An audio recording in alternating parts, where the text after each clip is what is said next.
As a man possibly in his 30s with a goatee. And we also want to identify the woman who was out there asking for money. It's really panhandling right there. You know what I'm saying?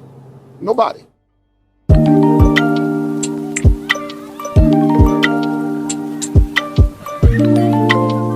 Hello everyone, and welcome back to the channel. Today we have another story about a woman named Jacquelyn Trevane.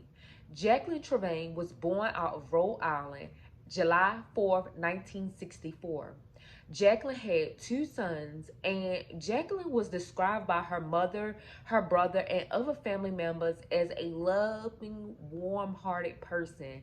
I mean, Jacquelyn had a lot going for herself, but most importantly, Christ was her number one hero. Jacquelyn enjoyed family time. She loved the music, and she enjoyed just being around family. Jacquelyn was also described as a hard-working woman, and Jacquelyn would do anything for the needy or her family. Jacquelyn was also a loving mother. Most importantly, she had two sons, one that had graduated and went to the United States Coast Guard, and the other one was in college. Jacquelyn was 54 and thriving. She wanted the best for her children as well as herself. Now, her brother described that she loved music and poetry, and this is what he had to say. That's what we did. We enjoyed music. We listened to music. And so when I'm in my car and I'm listening to music now, I shed a tear. Not only Jacquelyn's sons were successful, Jacquelyn was too. She was an electrical engineer working for the Department of Defense in Baltimore, Maryland. Now, in 2014, Jacquelyn marries a guy named Keith Smith. Keith Smith was part of Jacquelyn's world now. She adored her some Keith. Now, Jacquelyn and Keith will go on and just build a life together. Of course, both have children already before being married. And Jacquelyn boys were away doing their big one. And Keith's daughter was still around. Keith and Jacquelyn stayed into the church. Family and friends state that Jacquelyn had a huge, generous heart. She was willing to give you her last if she had to. Unfortunately, this would cause Jacquelyn to lose her life. Now, the family will go to the American Legion Law November 30th, 2018 to celebrate Keith's daughter Valeria's 28th birthday. Now, Jacquelyn looked like she was enjoying herself, and the Smith family was just out having a good time to celebrate the birthday like any other family would. Now, unfortunately, things would take a huge turn when Jacquelyn, Keith, and Valeria leave. At 12:30, Keith would have to make a frantic call to the police, stating that his wife has been stabbed and he needs assistance. Now, he was directed to Johns Hopkins Hospital. Now, unfortunately, Keith would have to get the bad news that his wife Jacquelyn didn't make it. Now, at this time, investigators and everything was ready to question Keith and Valeria. Of course, they were in the car, they were the witnesses. So Keith gives his statement and his daughter Valeria also give her statement. Now, Keith and his daughter would speak out, pleading to the public to come forward with any information. I mean, they were begging for somebody to come forward. Now, listen to the audio where they speak out in public. Just felt moved to give her something. So at the stop sign, she waved her over to come on over to the car. And then out of nowhere, some guy came over while walking with her. And I hit my window, and Jacquelyn went to hand the money out. And the guy just leaned over, said, "Can I thank your wife?" And I said, "You can thank my wife." And within that split second, this guy commenced to stabbing my wife. Something that, it was horrific for something like that to happen. But I'm right now just absorbing all of it. So after they speak out to the public several times, now investigators want to get Keith and his daughter down for questioning. So they go to the police station and they question Keith. Keith states that they all had a good time for his daughter's 28th birthday. They all left, and then they all wind up on their way home. They seen a woman with a sign and a baby. So, of course, his wife, with the generous big heart that she has, asked him to stop. He stopped and rolled down the window, and his wife offered the lady and the baby money. And unfortunately, a guy walked up to the car asking Keith, was it okay to thank his wife for, giving the money? And Keith states that he told the guy, yes, it's fine. Said the guy walked closer and just instantly start stabbing his wife in the neck. He stabbed her 5 times in the neck, and she also had a cut like on her wrist or something. And Keith was just shocked. I mean, he was shocked. He could not believe that this just happened to his wife. Instantly, Keith stated that he called 911 to get his wife help. Now, his daughter will also state the same statement to investigators. Their story matched up, nothing seemed fishy about it, and investigators decided to hurry up and start getting this case out there, because of course they didn't want other people to have to deal with this same situation. Unfortunately, Keith's wife lost her life, but Baltimore was ready to get down to the whole thing. They was ready to find out who was involved and prosecute them. Now, this event brought people on edge. I mean, it started making people be afraid to help other people, not only just in Baltimore, but all other states, to the point where it hit worldwide. And people were sharing and speaking out on this particular event that happened to Jacquelyn Smith. Like Oprah. Oprah stated that she used to do it, and basically she afraid to now. And so it reached a lot of people, and Baltimore was starting to feel like defeated, because it started becoming hard to even find out who these two panhandlers was with a baby. They started looking at a lot of things. They even start calling FBI, because it hit nations. Like, it hit all across the world. Like, people that didn't even live in Baltimore wanted these two people to be brought to justice. So of course Baltimore was on it even harder. Now, it did put fear in other people to, give to panhandlers, because Jacquelyn's husband, Keith, and Keith's daughter was going hard on the news. They was taking interviews left and right. They was always in the press face. I mean, they wanted these two people to be brought to light so Jacquelyn can get some justice, so they said. Now, unfortunately, this whole situation will take a huge turn. Now, as Baltimore investigators and police and everything are trying to puzzle everything together, the story that Keith and his daughter gave, like, they was coming to dead ends left and right. Now, fingerprints was taken from Keith's car on the passenger side, but unfortunately, they were only Keith's fingerprints, no fingerprints of no one else. They also found rubber yellow gloves in the back and also black gloves in the front. They also saw a fingernail in the seat of the car in the back, and unfortunately, it was Keith's daughter's fingernail. Like, everything that was said, that Keith and his daughter gave, the statements, none of it wasn't adding right. It's just like these two panhandlers just came out of nowhere magically and did this horrific crime to Jacquelyn.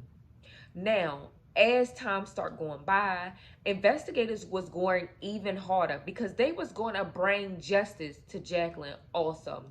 So they start tracing back the phone records, and they also start trying to pull cameras. Now the cameras did not show at all Keith on any of those streets that he claimed. Then they start examining the phones. Now, Jacqueline's phone was last pinged off their home. Like that was the last place, and it was around like 4ish in the afternoon. So that was the last time Jacquelyn had her phone, which was weird because the statement that Keith and his daughter gave was like the panhandlers took Jacquelyn's purse and phone and snatched a necklace off her neck. So the story of Jacquelyn's phone was only pinging off their home was weird. Now they also looked at Keith phone records, and Keith phone records just stopped at a certain point of that day. It didn't even lead up to the directions that Keith was stating. And then comes his daughter phone records. Now, his daughter phone records show differently. It showed a whole different route than him and his daughter gave. So, stuff is just not adding up. So, they bring Keith back in for questioning. At this point in time, they show him all evidence. So, they show him about their phone traces and everything. Now, Keith's story changes. Keith states that he was embarrassed to say that he was lost, that he went a different way and was lost. Now, after he states that him, his wife, and his daughter went a different route, and they went past Drew Hill Park in Baltimore. They stopped for at least 30 minutes looking at pictures, which was weird to even stop that late at a park just to look at pictures when y'all all going home together was just weird. But that's what he said. Now, which was also weird is that his phone records wasn't adding up to any of the stories he done told. And investigators caught him in another lie. Now, Keith states that the man took the purse, but then in another interview, he states that the woman took the purse. Keith, who was it? Which one, the man or woman? So Keith was all twisted. And not only was his stories twisted, but his daughter's stories was twisted also. So now at this point in time, Keith feel like deep down inside, like, this ain't gonna work out long enough. Like, you need to do something, and you need to do something now. Now, Keith would eventually rent an apartment in Florida. Little did he know, police was already tapping his phones and everything. So police was in front of him every step of the way. Now, he also had a feeling that police was tapping his phone, so Keith changed his phone number several times and changed the actual provider. He purchased a new phone and also did the same for his daughter. Keith was ready to get out of state as soon and as fast as possible. And little did he know, police was still on him and still wiring his stuff. Now, Keith would now get a U-Haul and pack quickly and move to Florida. And this would enable states. February the 4th, and he came in one night with a very large moving truck and rapidly loaded it the next day, and we never saw him since. Now, Keith would move to Florida, and shortly after, his daughter would follow. Now, police was also saying that they were noticing Keith started searching other states and other countries like Mexico. So police was already on his tail. Keith tried to get Jacquelyn's life insurance, but they were already notified by police to try to prolong it as much as possible because Keith or his daughter is not going to get out of their sight. So the life insurance company tried to prolong the situation as much as possible because, of course, Keith was still on Jacquelyn's life insurance, unfortunately. So now that he couldn't get money from the life insurance and he had to wait, Keith hurried up and tried to get a credit line from his credit card, but later on would be denied. So Keith did everything he could to try to figure out how he was going to get him and his daughter out of the country and go to Mexico. He was also researching on how to go bypass the borderlines to get around to get to Mexico also. Keith and his daughter would basically go on the road to head to Mexico. Now, at this time, they were now pinged in Texas, and the police from Baltimore already notified FBI and other people to be ready. Now, as they pulled up more stuff, they realized that Keith and his daughter was in Texas, and they were 20 minutes away from the actual borderline. So Baltimore police was already on it. FBI was already on it. They tracked Keith and his daughter down and brought them back to Baltimore because, yeah, where y'all going? Nowhere. So they brought them back to Baltimore and they basically get them on little charges of false information to the police, tampering with evidence, that type of stuff, to hold them there so they won't leave. Now, unfortunately for this event for Jacquelyn's mother states this. I knew it was phony. I didn't believe her husband at all. I knew something else happened. Why would he stay in the area with her in the car after the man pulled the chain from her neck, as he claims? It was too phony. Jacquelyn's mother wasn't having it. She knew that Keith and his daughter's story just didn't add up. And quite frankly, to me, it didn't add up either. Like, first of all, why would you even still stay there while they trying to snatch a necklace off her neck? Baby, y'all would have been dragged right down the street because as soon as y'all stuck y'all head in that car, that window would have been straight rolled up and I would have took off. Somebody would have been hurt. Like, you wouldn't even got to the point where you're stabbing nobody, none of my loved ones. But hey, that was Keith and his daughter's statements. And quite frankly, they were talking too much for to the press instead of like giving the right information to the police. So while Keith and his daughter was detained, a person came forward, which was Keith's brother friend. He stated that months ago, Keith asked for help murdering his wife. Keith stated that she was trying to divorce him and he was on the life insurance. So Keith all along had a whole plan of killing Jacquelyn anyway.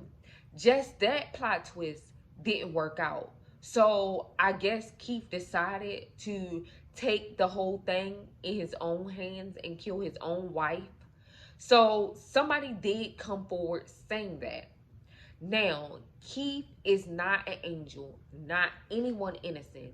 Now, some years before that, Keith was arrested for armed robbery, for robbing a bank. Keith got away twice. He robbed the bank the first time, and then 3 months later, he robbed a bank again. Then, since he got away both of those times, he wound up robbing a bank 5 months after the second one, wound up getting caught, taking the police on a high-speed chase. Now, he wound up causing a huge accident, and police wound up catching him and bringing him in, and he served some jail time for that. Now, not quite enough, but he served some years for doing that robbery. And the way they caught up with him, because they knew the car. This how dumb Keith was. They knew exactly what car it was that he kept using to rob the bank. And he kept robbing a bank with the same car. Like, bruh. But Keith had been in trouble before. And I'm not quite sure if Jacquelyn even knew his history of arrests, but Keith definitely wasn't an angel. So when that person came forward and said that he was planning on killing his wife for the life insurance because she was wanting to divorce him, and by Jacquelyn being as successful as she was, and Keith just felt like he was going to lose out on so much, like, and he wasn't going to be able to handle like bills and stuff by, you know, his actions of robbing the bank and how he just can't keep his bills up. Like, I wouldn't have put it past him. Like, if somebody would have said in the beginning, like, Keith did it, like, I would have believed it. Like, yeah, like, I would have believed it. So detectives would go back and speak to Keith's daughter and ask her, like, you know, what happened? Like, can you give us exactly what happened at night? Now, at first, Keith's daughter asked for a lawyer, but eventually she came around and stated everything that happened. She said that they went out to celebrate her birthday, and Keith had already had it planned to kill her stepmother. She also states that once they left from having a night out, they were driving, and from her understanding, Jacquelyn was fast asleep. Now, this would explain how Keith was able to stab her several times like that without her fighting or anything. So Keith's daughter will also say that she was fast asleep and her dad stabbed, you know, Jacquelyn. She said the part she played in it was helping him hide the murder weapon. She also stated that she went and hid Jacquelyn's purse by like a bus stop and watched children get the purse. Now, also, those children were brought into question when they realized Jacquelyn's card was being used in the beginning. Like, they brought the kids in for questioning, and they stated that they did find that wallet, like, at a bus stop. So what Keith's daughter was stating, all of these were already facts that investigators had proved. And so they knew that Keith's daughter was giving true statements.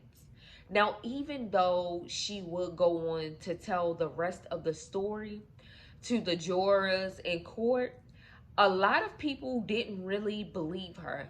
They felt like, why now? Why tell this story now? Are you just telling us this stuff to save yourself? But she was like, no, no, no, no, no. Like, this all happened.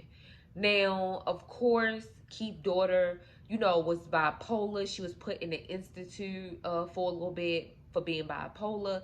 And she also had a drug addiction. So people were thinking Keith was preying on, you know, his daughter like weaknesses and using her to his advantage. So they start giving her a little sympathy. Now, once Keith and his daughter go to court, now Keith goes first. Keith gets life for all the accounts, for the murder, everything. Keith wound up getting life because why not? You literally murdered your wife. And so his daughter would later go after him, and she got 5 years for testifying against her dad and helping them solve the murder. So you guys, this is unfortunate, and unfortunately this happened so often where even if it's a man or woman, they wind up losing their life in the hands of somebody that said that they love them. So unfortunately, this was Jacquelyn Smith situation, and we're going to pray for her family and everything. You guys, this is the story of Jacquelyn Smith and how she lost her life. So you guys, don't forget to like, comment, and definitely subscribe to this channel, because over here we talk true crime. You guys, so don't forget to like, comment, and definitely subscribe. Peace.